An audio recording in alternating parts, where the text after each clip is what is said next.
What's up, everybody? Welcome to SA Boxing Talk. You're here with Hayden Jones, and of course, we're here to talk about international boxing. Now, the craziest thing, before I even start, do not forget to hit that subscribe button if you enjoy listening to the international content and going forward.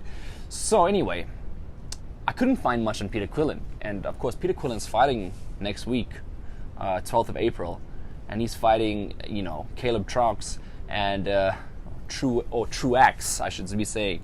I went on the pronunciation, and some names have escaped me in the past, and people will often call me out on the channel when I say the wrong name. But at the end of the day, I'm trying. So hopefully I got it right. TRUAX. Anyway, Caleb TRUAX, and so Peter Quillin fights him next week on Fox. And not much has been written on this fight. There was a face-to-face that they did. Peter Quillin's looking rather good. He ever since that he took a big mental strain from that Daniel Jacobs knockout, and I think that it's taken him a while to sort of mentally get back into it. But I was very shocked on the lack of reporting on this fight, and that's exactly why I wanted to bring attention to it, because Peter Quillin, ever since Daniel Jacobs, he's had 2 fights and 2 wins. He beat what's his guy's name? Jay Leon Love. Recently as well. Not to say that Jay Leon's like A-level or anything like that, and also not to be disrespectful. I think Jay Leon's a good boxer, but Peter Quillin, according to his standards, and obviously his only loss was to Daniel Jacobs, his only draw to Andy Lee.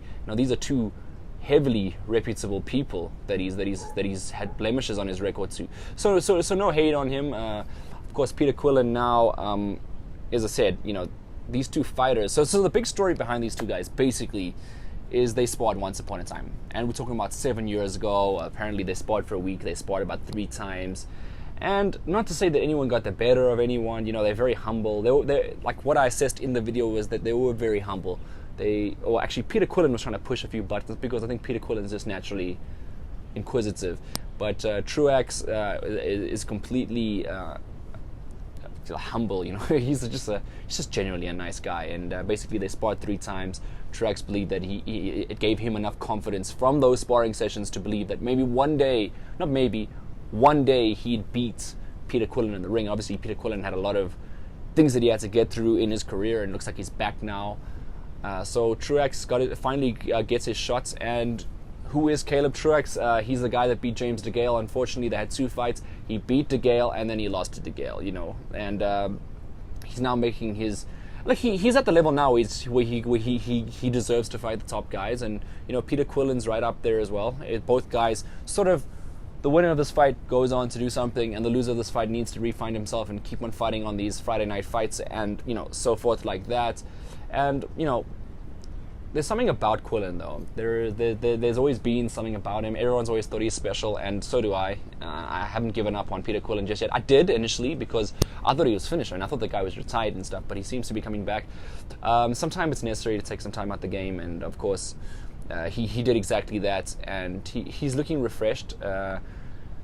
Obviously, they did the interview far out from the fight, so he looked very hydrated. But apart from that, I think that Quillin's got a good chance of winning this fight. I think that you probably need to lean more towards Peter Quillin to win this fight. 34 wins, 1 loss, 1 draw. He looks like he's still got it, but the question is, does he still got it? Does he still have the ability to perform at the high level? So everyone knows that Peter Quillin was rated as the best middleweight one of the best middleweights in the world when he fought Daniel Jacobs. He was undefeated. He was on top of the world. He was the undisputed champion. And then he lost to Danny Jacobs and went under the bridge. But I got the confidence he's coming back, man. Sometimes you get the feel. I mean, I could be totally wrong. He could lose this fight, but I just got that feel like he's gonna come on and do some damage, man. Like Peter Quillin. Let's not forget, man. And I'm just disappointed at the lack of reporting on this fight.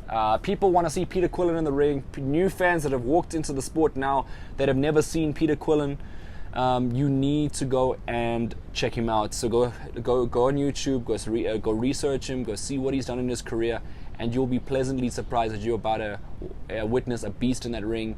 And any comments, anything like that you want to add to the video, add to the debate? Do you think that Peter Quillin can legit come back into this division and of course, well, into boxing. I shouldn't say into this division because he's no longer fighting in his former division. But do you think he can come back? Do you think he can come into boxing and do something again? Please leave a like, comment, and please hit that subscribe button for all news on boxing. Thank you for listening. Cheers.